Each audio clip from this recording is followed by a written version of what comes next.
નમસ્કાર મિત્રો, સ્વાગત છે બધા મિત્રોનો અમારી યુટ્યુબ ચેનલમાં। તો તારીખ 30 એપ્રિલ 2026ના સોના ચાંદીના ભાવ કેવા રહ્યા તે જોઈએ તે પહેલા જે પણ મિત્રો નવા છે તે ચેનલને સબસ્ક્રાઇબ કરી લેજો અને ફેસબુક પેજના માધ્યમથી જે પણ મિત્રો માહિતી જોઈ રહ્યા છે તે ફેસબુક પેજને ફોલો કરી લેજો।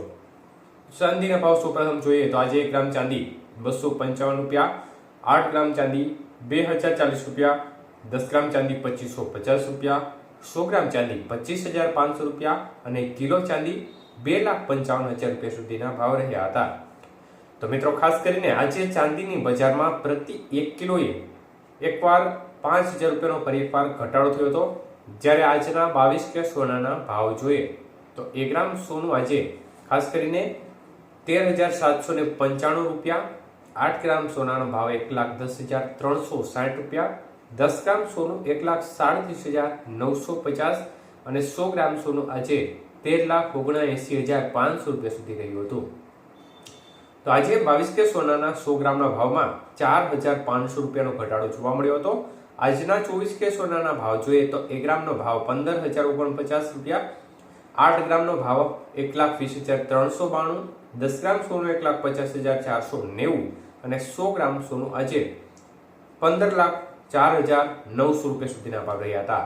તો આજે ખાસ કરીને 24 કે સોનાના 100 ગ્રામના ભાવમાં 4,900 રૂપિયાનો ઘટાડો જોવા મળ્યો હતો।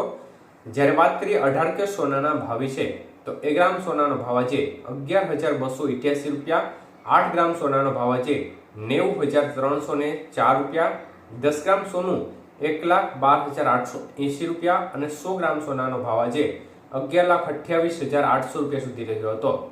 તો આજે 18 કે સોનાના 100 ગ્રામના ભાવમાં 3,300 રૂપિયાનો ઘટાડો જોવા મળ્યો હતો।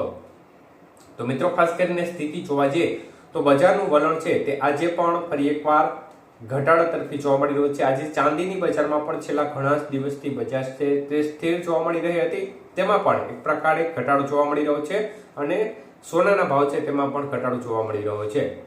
તો મિત્રો સતત સોના ચાંદીના ભાવ ઘટી રહ્યા છે, ત્યારે આગામી દિવસોમાં શું હજી પણ ઘટાડો થશે કે નહીં તેની સ્થિતિનો આધાર છે તે યુદ્ધની પરિસ્થિતિ પર રહેશે।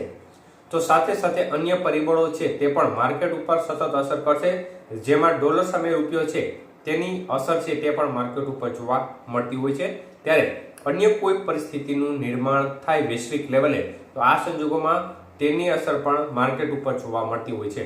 પરંતુ અત્યારે જે પ્રકારનું વલણ યથાવત જોવા મળી રહ્યું છે, આપણે અગાઉ પણ કહ્યું છે કે યુદ્ધનો માહોલ જ્યાં સુધી ચાલુ છે ત્યાં સુધી ઘટાડા તરફી માહોલ સતત બનતો રહેશે અને જ્યારે એવા પોઝિટિવ ન્યૂઝ આવશે કે યુદ્ધ હવે બંધ થશે, એટલે બંને દેશો છે ઈરાન અમેરિકા આ બાબતે એક પ્રકારે સમજૂતી થાય, રાજી થાય, તો આ સંજોગોમાં યુદ્ધ બંધ થાય તો આ લેવલે બજાર છે તેમાં વધારો થઈ શકે છે, પરંતુ આ માટે હજી આ તકની આપણે રાહ જોવી રહી।